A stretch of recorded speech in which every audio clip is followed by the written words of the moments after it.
Ngayon, marami kasi sila, ano dapat ang gawin natin? Di, patayin natin yung mga senador ngayon para mabakante.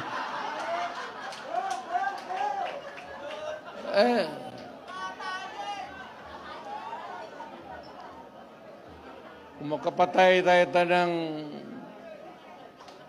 mga 15 na senador, pasok na tayo lahat.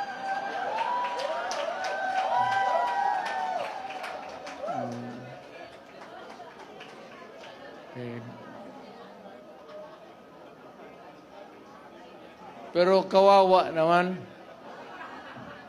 Pero nakakainis kasi yung, hindi naman lahat. Pero, sabi nga, talking of opportunities, the only way to do it is to pasabugin na lang natin yung ano.